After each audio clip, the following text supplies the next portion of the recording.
Today we'll talk about how can you enable autosave on your PowerPoint app. We go to figure out the solution or know how you can do that on your app. So you just follow this ways and it's going to work with you.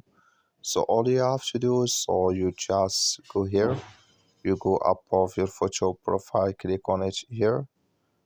So then it's going to show for you a list like this here. Then all you have to do now, you just go down here, you click here on settings here, just click on it.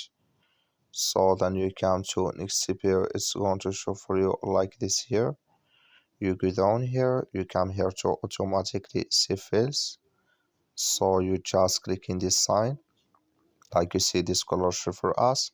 That's mean here automatically save files enable with us now. So that's all you have to do. That's all. Thank you for your watching. Don't forget to support us by liking, subscribe.